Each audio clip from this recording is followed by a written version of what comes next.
അപ്പോൾ ഇതെല്ലാം വരുമ്പോൾ ഈ പോർട്ടൊരെണ്ണം ചുമ്മാതെ ചെയ്യുന്നതല്ല. ഒരു തുറമുഖം വരിക എന്ന് പറഞ്ഞാൽ അതിനോട് ചേർന്ന സംഗതികൾ വരും. നമ്മുടെ നാട്ടിലെ ചെറുപ്പക്കാരെല്ലാം പുറത്തേക്ക് പോകുന്നു, ചെറുപ്പക്കാരില്ല എന്ന് പറയുന്ന ഒരു കാര്യമുണ്ട്. അതിന് രണ്ട് കാര്യമുണ്ട്. ജനസംഖ്യ ഏറ്റവും കൂടുതൽ വളർച്ച കുറഞ്ഞ സ്റ്റേറ്റ് ഇപ്പോൾ കേരളമാണ്. നേരെ ജനസംഖ്യ പകുതിയാവുകയാണ്. അതെല്ലാം എക്കണോമി ഡെവലപ്പ് ചെയ്ത എക്കണോമീസിലുള്ള പ്രശ്നമാണ്. എങ്കിലും കേരളക്കാർക്ക് വിദേശത്ത് പോകാനും ഒക്കെ ഒരു താല്പര്യമുണ്ട്. പക്ഷെ പോയി താല്പര്യം കഴിഞ്ഞ് തിരിച്ചു വരുന്നുണ്ട്. അവർക്കെല്ലാം വന്നാൽ ജോലി ചെയ്യാമെന്നാണ് ഹെൽത്തിന്റെ സെക്ടറിൽ ഏറ്റവും നല്ല health hub, education hub, industrial sector എല്ലാം ആവാൻ പറ്റുന്ന പശ്ചാത്തലമുണ്ട്. നിങ്ങൾക്ക് അറിയാവുന്ന വരുന്നു ചിലർക്കെങ്കിലും.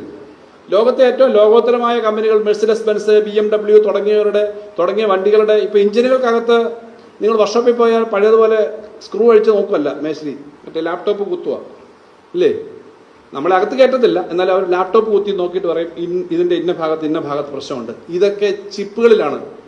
ഈ ചിപ്പും ഇതിന്റെ ഇന്റേണൽ സംഗതിയും ഒക്കെ ഡെവലപ്പ് ചെയ്യുന്ന ഏറ്റവും പ്രമുഖമായ ഒരു കമ്പനി നമ്മുടെ ടെക്നോ പാർക്കിൽ വർക്ക് ചെയ്യുന്നുണ്ട്. ലോകം വളരെ ചെറുതാവുകയാണ്. അപ്പൊ അതിന്റെ ഭാഗമായി ഇത്തരം കാര്യങ്ങളൊക്കെ ചെയ്യുന്ന ധാരാളം സ്ഥാപനങ്ങൾ നമ്മുടെ നാട്ടിലുണ്ട്. അപ്പോൾ ലോകത്ത് ഏറ്റവും പ്രധാനപ്പെട്ട ഒരു പ്രൊഡക്ഷൻ ഹബ്ബും ഇന്റലക്ച്വൽ ആളുകൾ വർക്ക് ചെയ്യുന്ന ഒരു ഹബ്ബുമായിട്ട് കേരളം മാറ്റുക എന്നുള്ളതാണ്. നമ്മൾ ഒരു ഗവൺമെന്റ് ഭരിക്കുമ്പോൾ, നിങ്ങൾ ഈ പ്രവർത്തിക്കുമ്പോൾ നമ്മുടെ ഒരു സമയത്തേക്ക് മാത്രമല്ല നമ്മൾ ചിന്തിക്കുന്നത്, ഈ കേരളത്തെ പറ്റിയാണ്. കാരണം കേരളം ഒരു പുതിയ സാഹചര്യത്തിൽ എങ്ങനെയാവണം.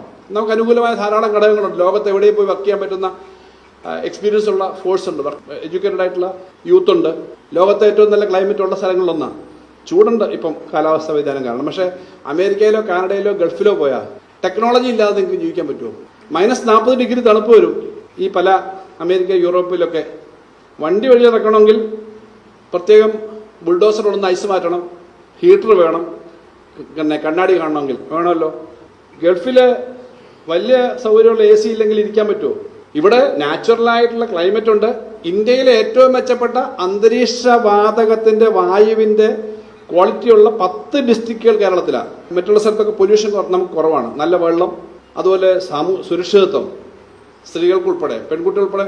ഇപ്പൊ തിരുവനന്തപുരം ഒരു സിവിൽ സർവീസ് പരിശീലനത്തിന്റെ കേന്ദ്രമാവുന്നു കഴിഞ്ഞ ദിവസം ഒരു സീനിയർ IAS ഓഫീസറോട് പറഞ്ഞു. കാരണം കേരളത്തിൽ പെൺകുട്ടികൾ ഉൾപ്പെടെ പഠിക്കാൻ വന്നാൽ സുരക്ഷിതമായ സ്ഥലമാണ്, പഠിക്കാൻ വരാം, പൊതുവിൽ ക്രൈം റേറ്റ് കുറവാണ്. അപ്പൊ ഇങ്ങനെയൊക്കെയുള്ള അനുകൂല ഘടകങ്ങളുണ്ട്. നമുക്ക് നമ്മുടേതായ പോരായ്മകളും ഉണ്ടാവാം, ഒന്നും ഇല്ലാത്തവരാന്നല്ല. പക്ഷെ ഈ അനുകൂല ഘടകങ്ങളെല്ലാം ഉപയോഗിച്ചുകൊണ്ട് കേരളത്തെ ഏറ്റവും വലിയ ഭാവിയിലേക്ക് ഏറ്റവും കൂടുതൽ മെച്ചപ്പെട്ട തരത്തിലേക്ക് എത്തിക്കാൻ, ഇപ്പോഴുള്ള സ്ഥിതി കൂടുതൽ മെച്ചപ്പെടുത്താൻ കഴിയുന്ന തരത്തിലേക്കുള്ള പ്രവർത്തനം നടക്കുന്ന ഒരു ഘട്ടത്തിലാണ് നമ്മൾ നിൽക്കുന്നത്.